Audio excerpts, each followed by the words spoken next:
So we're going to start the show tonight with our first guest, and it's someone that she's new to the show.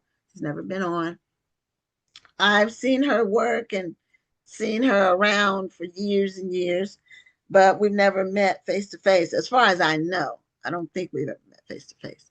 But she's doing a lot of great work in the literary world, and her books are creating a lot of conversations.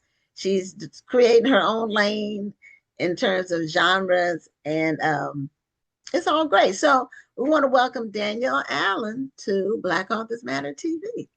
Hello, thank you so much for having me. You're welcome. And I don't think we've ever met. Our paths may have crossed and we just didn't meet, but I don't think we've ever met. I don't think so either, so it's Ha- good to meet you. Yeah, have you ever met Dr. Rhonda Lawson, my co-host? Have you ever met her? I don't think so. Yeah, we don't we neither of us write romance, so we operate more in like other circles that are kind of general, multi-genre. But the romance genre has really caught fire in recent years, and a lot more people are writing Black romance of all different kinds and taking different angles and creating different characters and scenarios. So tell us how you got started with romance writing.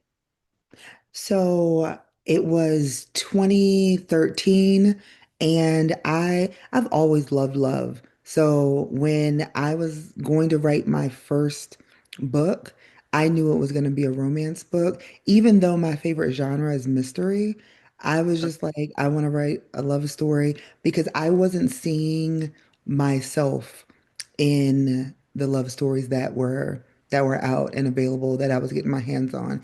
It was so I was like I wanted to write about a big bone 20 something black woman like finding love, and I just wasn't seeing that. And so then that's when I wrote my first story, and then I was introduced to the world of indie romance.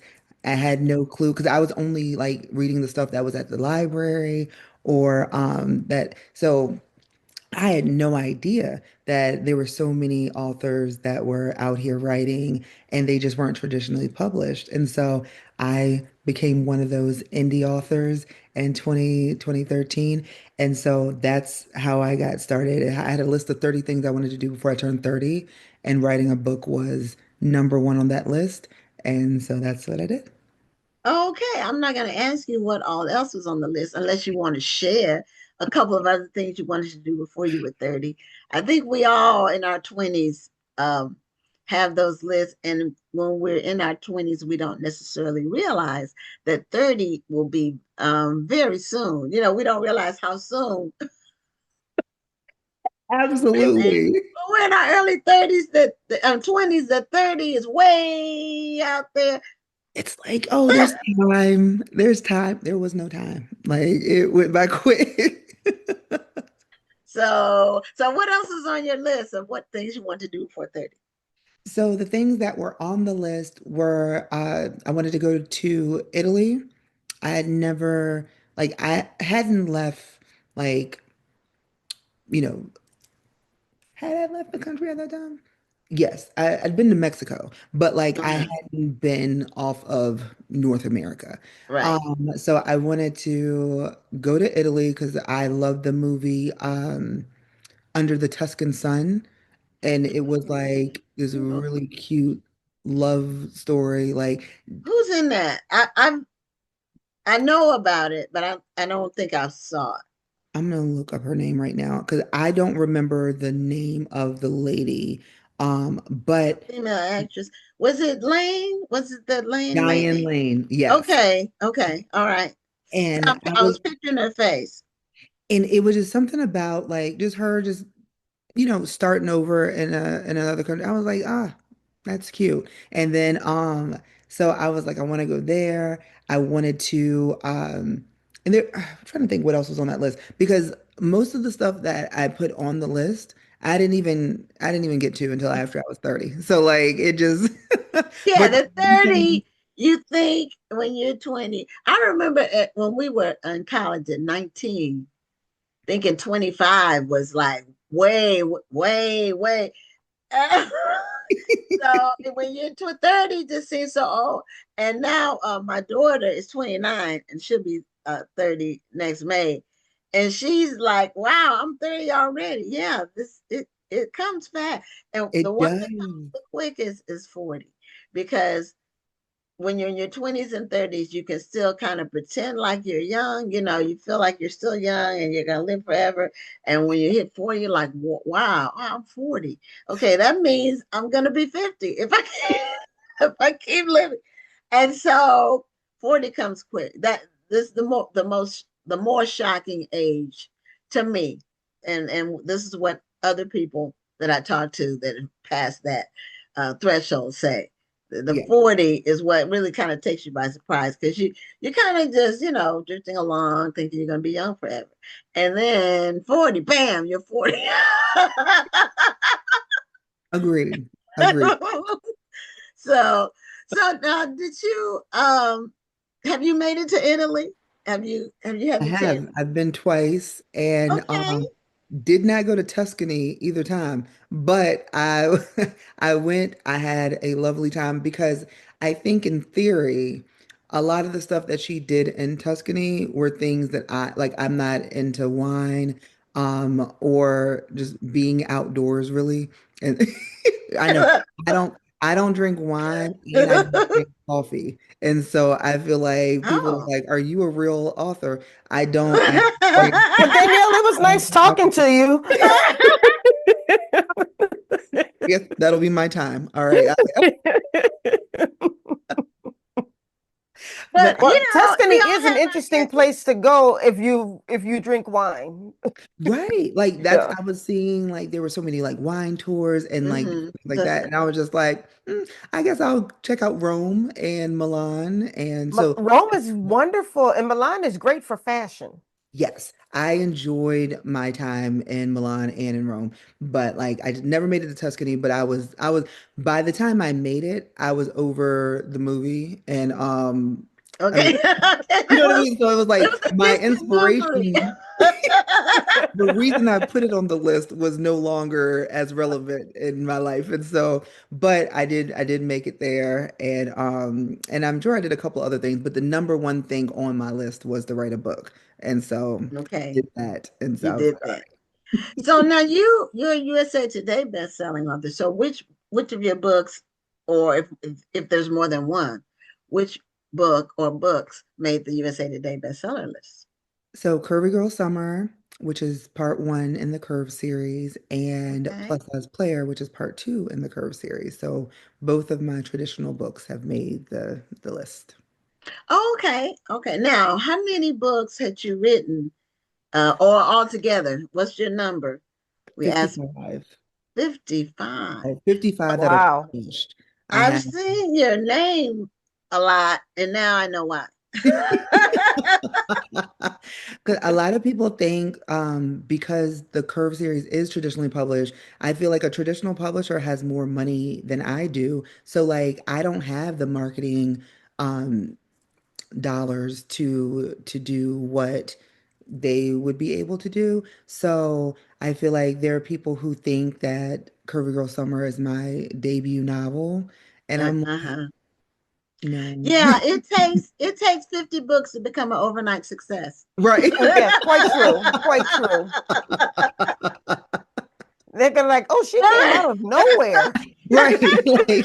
Like someone was like that was a great debut. And I was like, okay, well, it's actually been 12 years, but thank you. Thank you so much. So did you decide you wanted to call it the Curve series, or was that something that in the collaboration with the publisher that you all came up with?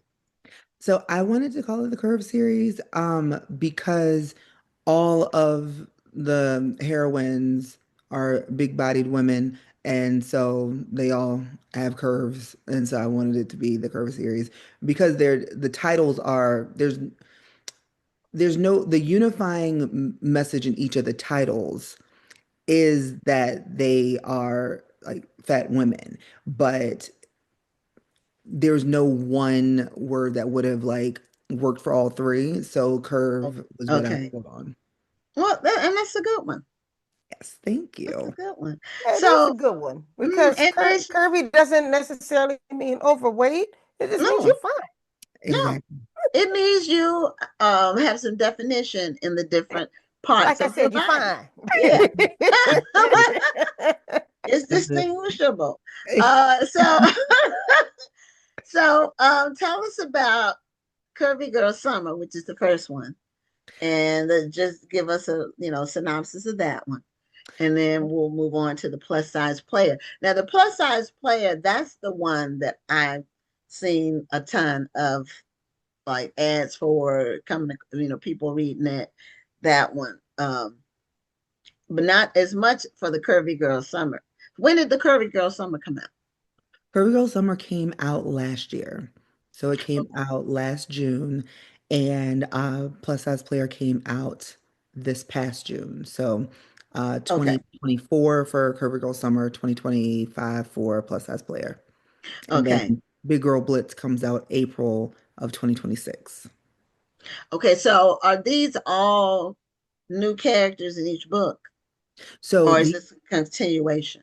three best friends, and the summers are running concurrently. So you meet Aaliyah in Curvy Girl Summer, and Aaliyah, her story is more rom-com-ish. She is turning 30 at the end of the summer, and she had been abstaining from sex and dating for 6 months. And she gets to June and she like is like, okay, I'm hot and bothered. She circles back and hits up her ex after they are finished reuniting, if you will.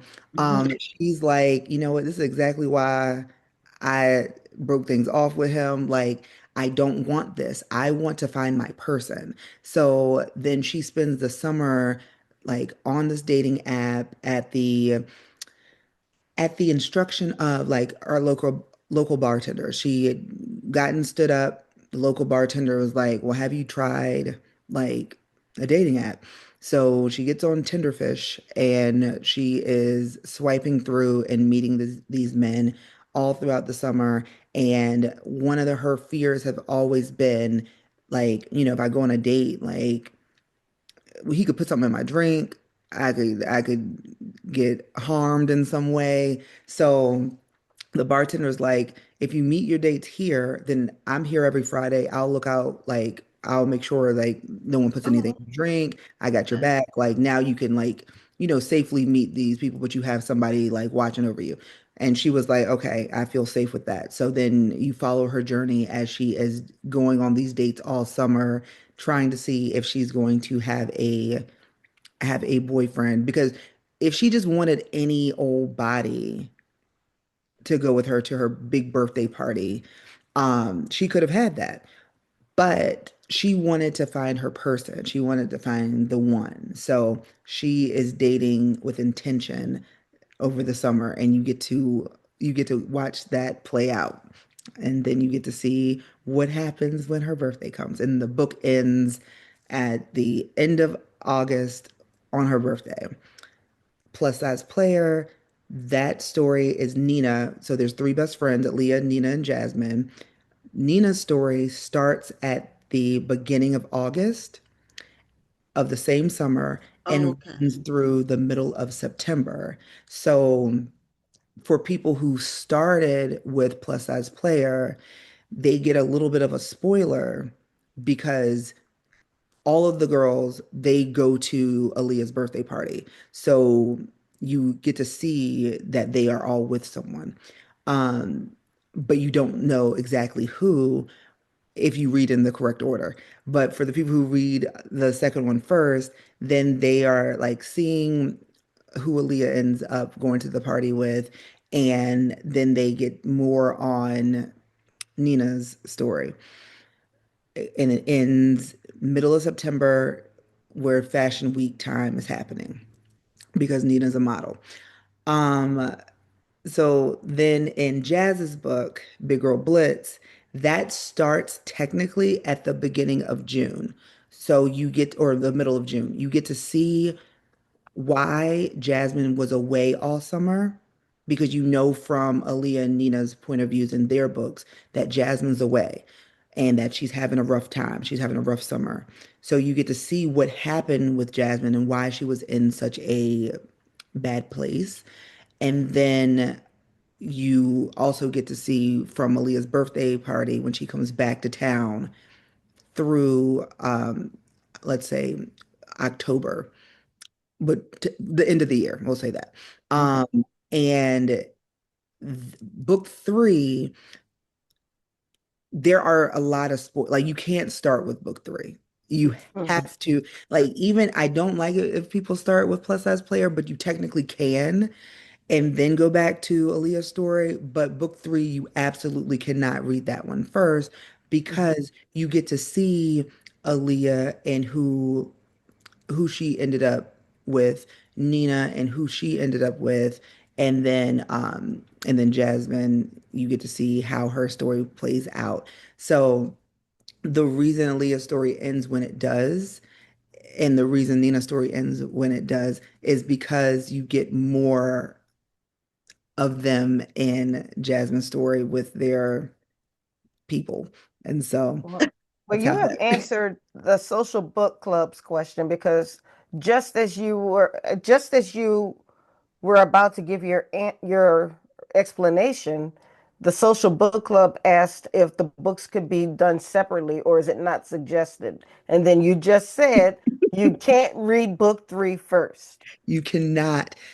My preference is for it to be read in order. So Curvy Girl Summer and then Plus Size Player and then Big Girl Blitz. And so Blitz takes you through the fall. And so you get to see the summer and the fall in Jasmine's book. And then in Aaliyah's book, it's the summer and then in Nina's book, it's late summer, about to be fall. Love that. Yeah. So once you got traditionally published, were you able to bring your readers with you? Um, the people had been who had been following you all along with all the books that you had written before. Were you Yes. able to bring those people with you as you traditionally publish? And I'm thinking yes, because of the number of reviews, which is a good, but really a good sign of book sales. It was, yes. I feel like because I have been blessed to get with the publishing company that I'm with. So I'm with Bramble, and they didn't ask me to change my voice. So Good. if you read Insta Love, I wrote that at the same time as I was writing Curvy Girl Summer.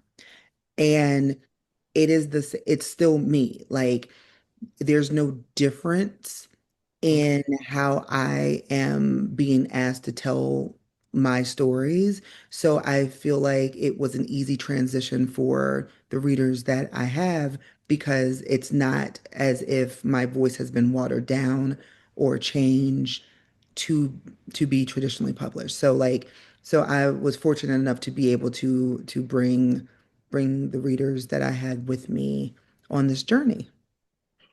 Okay. Now, you mentioned that the dating app was Tinderfish. See, I was listening when you were talking. And now, was that like a combination of Tinder and Catfish? Is that No, is not Tinder and catfish.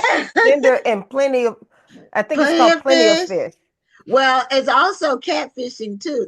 I was Yeah, but thinking. that's not a dating I app. know it's not a dating app, but she could have taken the fish from that, and it could have been something that happened in the storyline that was kind of like catfishing. N- But I, I have two people that I know that got met people and got married on Plenty of Fish. oh, really? I love that. Mm-hmm, mm-hmm. I have friends and I know people who met their partners on different dating apps and it's worked out very, very well for them. The so in the book Disasters in Dating, um I can't remember what year I published that. Maybe 2017, maybe.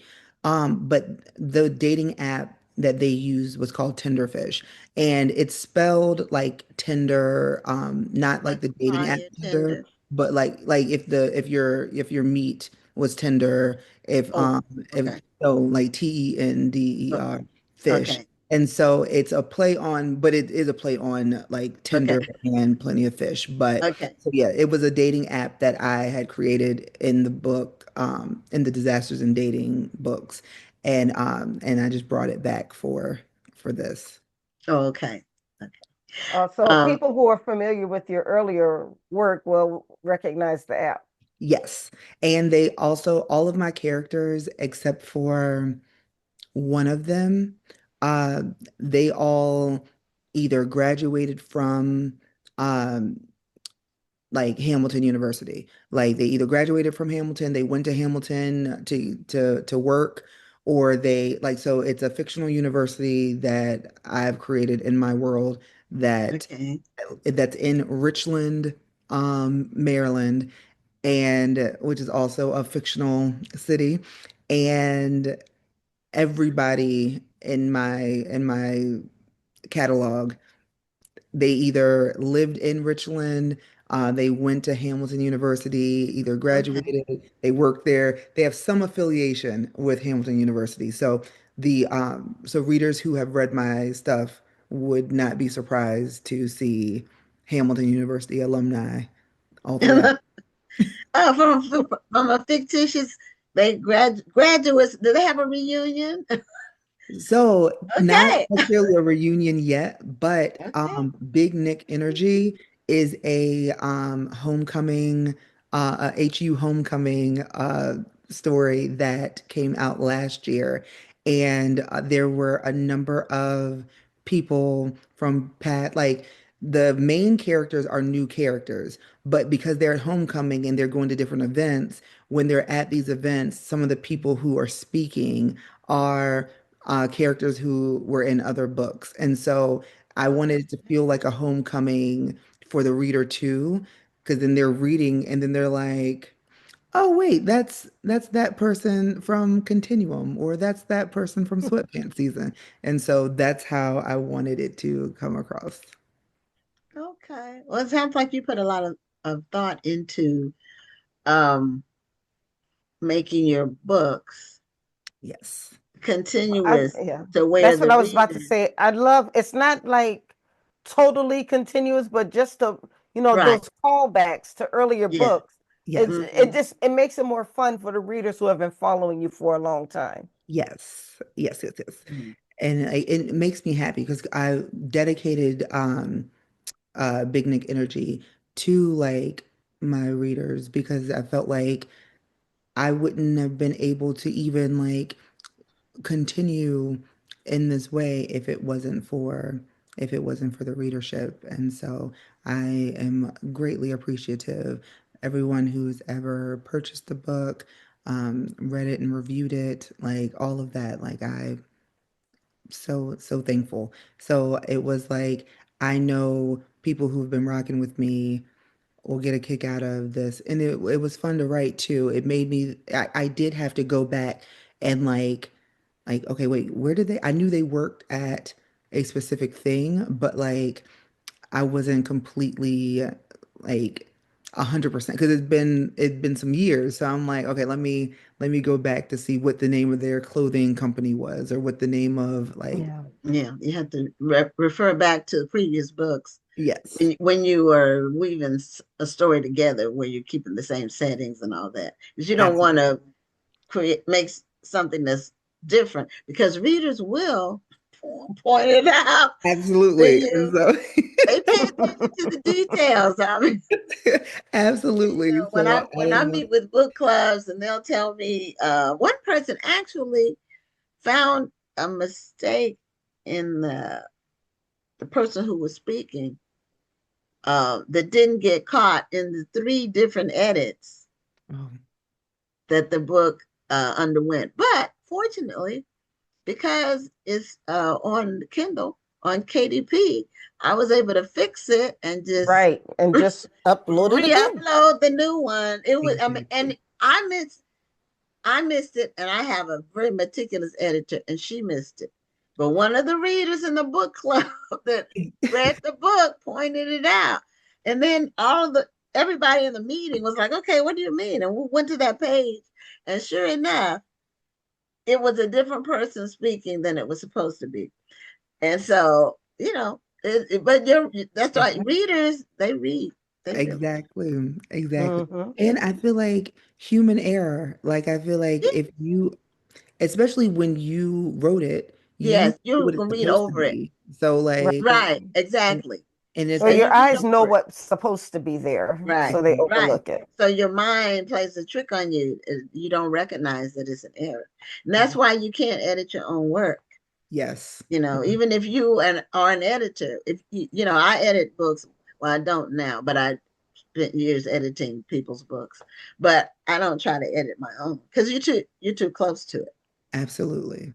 Now Absolutely. your Big Girl Blitz book comes out in April, Yeah. so that's the one that is going to bring a lot of the information together in the Curve series. I feel So, like you'll get to see glimpses of what happens after the first two books end. And so, because there's scenes that I had to cut out because the book was too long. Um, so there, oh, okay. but you do get to see glimpses of what happened after the first two books ended, and I think that's a good time. Okay. I have a question about what before the Curve series, which of your books was the bestseller that you could, if you have one in particular that stands out among your 50 books? Um, I feel like that's I guess Hard to Truth or say. Dare did really, really well when it came out. That came out in 2020 because that was COVID time, Mm. the height of COVID when I wrote that. And I think because um it was Friends to Lovers, it was vacation, it was a good time. It was fun to write, and I feel like because of the time that we were in, it felt like a vacation because I know I needed one, so I wrote it like that, and then people who read it said that they felt like they were vacationing too. Yeah, because Um, that was when no vacations were happening. exactly, So exactly. it was good to read about one that you could plan on when the pandemic was over. A Yeah, lot of books came out of the pandemic. Yeah, I yeah, can't I can't tell you the numbers of people that have been on the show that wrote a book during the pandemic. I wrote a book during the pandemic. So right. um, But I feel like but The book during the we pandemic. couldn't go yeah, out. because we had time. Right, like we couldn't go outside. So I like, didn't have that much time. The problem was during the pandemic, we were working from home, and I guess everybody felt like, oh, because you're working from home, you don't have to go into the office. You can put in longer off hours now. Or Oh, now you have more time to do this volunteer project that we've been putting off. Or why don't we start a business? Next thing you know, all that free time you thought you had was wound up gone. being eaten up. and then we started the show. So that See? gives you another assignment. We started the show in July of 2020. So a lot of things happened during that time. And, you know, we probably would not have started this show had it not been for the pandemic because we wouldn't have thought about it. I feel like there were So, a lot of good things that came out of us having a little extra time and having to pause.